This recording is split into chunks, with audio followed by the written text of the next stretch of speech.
Joining me now is the former Deputy Prime Minister, Nick Clegg MP, now the Liberal Democrats Europe spokesman. We'll come on to Europe in a moment, but, I mean, John Bercow wasn't particularly nice to you or the Liberal Democrats when you were Deputy Prime Minister. Is that right? David Cameron detested him as well. Do you think he was right to do what he did yesterday? I think it was understandable that the Speaker of the House of Commons should react to this pressure, really, from the government. I mean, all of this starts with a government, Theresa May's government, that is pushing in this very sort of premature, rushed and demeaning way a state visit for a US president, which on a timetable we've never ever seen before, which we didn't grant as a country to Ronald Reagan, to Barack Obama.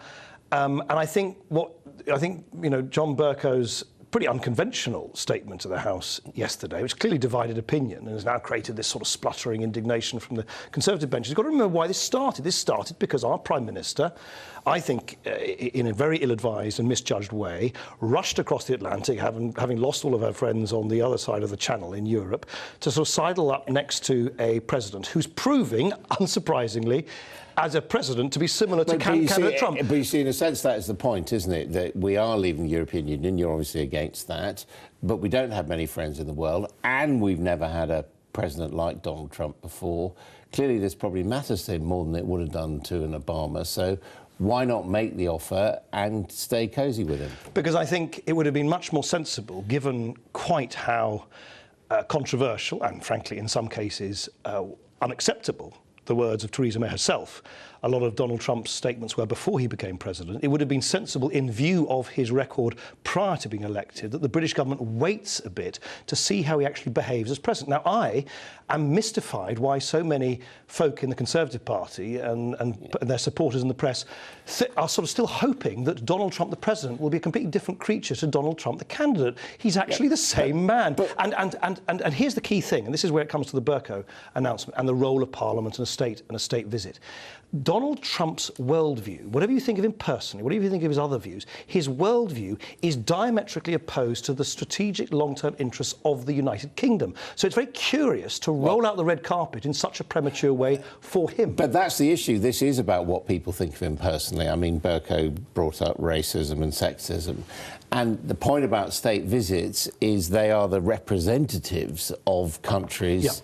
Yeah. That's why we had the Chinese here. I mean, the Chinese aren't particularly friendly towards the British. The Russians aren't particularly friendly. Other people have been here.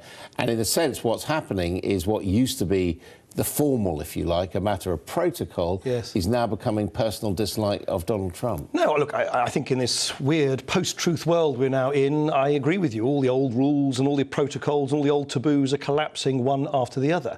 And he is such a radically different president, representing such a radically different worldview to any of his predecessors, basically since the Second World War. So we have to play by his rules. He gets personal, we get personal. No, I don't think what the government can expect, and I think what the Conservatives can expect, is on the one hand to do something which I don't think represents the British people as a whole, which is to rush alongside this man as he sort of smashes up, in effect, almost every single one of the principles that have underpinned the Bretton Woods and post-war settlement of multilateral institutions, the rule of law, the idea of European integration, creating stability in our continent and so on. And he's been very clear, and this is why he is so radically different to any of his either Republican or Democrat predecessors, that he doesn't believe in any of that. He believes in big power politics, he believes in spheres of influence, he finds the rule of law an irritating constraint.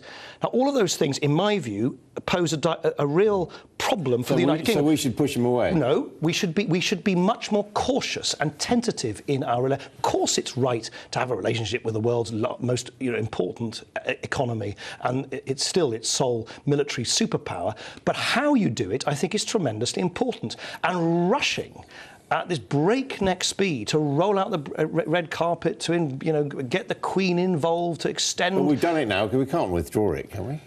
Well, look, this is not a problem, indeed, of my making or John Bercow's or anybody else. It is a problem of Theresa May's making. No. She's forced this upon the country. She's forced this upon Buckingham Palace, on Westminster. And it's not surprising, that's what I'm saying, that people like Bercow are reacting I'm saying, to that. are you saying we should roll back on it? I mean, once we've done it, surely... Personally, if I was an advisor in Number 10, which I'm clearly not... If you were Deputy Prime Minister... or if I was an advisor even in the White House, I would say, look, we better step back from this, because this is just going to get more and more controversial. I think they'd be well advised to try and kind of take it more slowly, they can come up with endless reasons why it can't be done as quickly as originally envisaged. Maybe the golf course is not ready for Donald Trump quite in the autumn or winter when he wants to come and play whilst the royal family looks upon him on the putting green. Whatever reasons they need to come up with, I think there is now a real incentive for both sides to pull back a bit and take this relationship as it evolves a bit more slowly. Are you someone who wants to stop Brexit?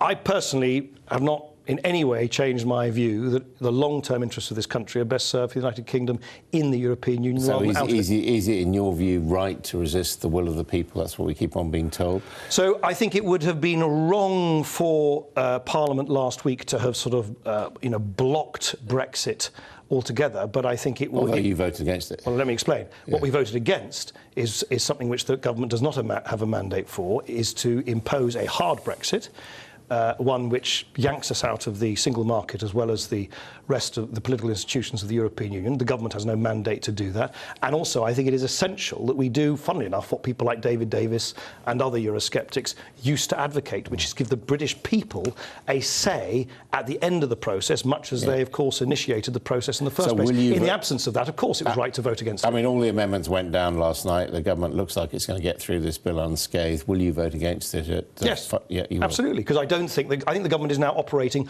well beyond the mandate that it was given by the British people. The British people did not give a mandate to this government to make them poorer. The British people did not give a mandate for the British government to go around threatening to turn us into some freewheeling, low-regulation offshore Dubai. But they did not either. I mean, that's the point. They voted to leave the European Union. The government is now interpreting what it thinks leaving the European Union. You just said it. The government is interpreting. Well, no, but I mean, that's what governments do, isn't it? Well, I think on something which is of greater constitutional, economic and social significance than any decision this country has taken since the Second World War, leaving it to the whimsical, subjective interpretations of people in Number 10, I don't think is... But how else can you do it? Well, I'll tell you exactly how... Let me abolish Parliament and vote on every single clause? Let me tell you exactly how you could do it. Right. Theresa May could have said, after the referendum last summer, she could have said, I'm going to deliver Brexit. Brexit, dare I say it, she might have said, means Brexit. I will pull us out of the political institutions of the European Union, but I am now the Prime Minister of a deeply divided country. And I'm mindful of the fact, she could have said, that the vast majority of young people who will have to inherit the decisions we take and live with the decisions we take wanted a different future.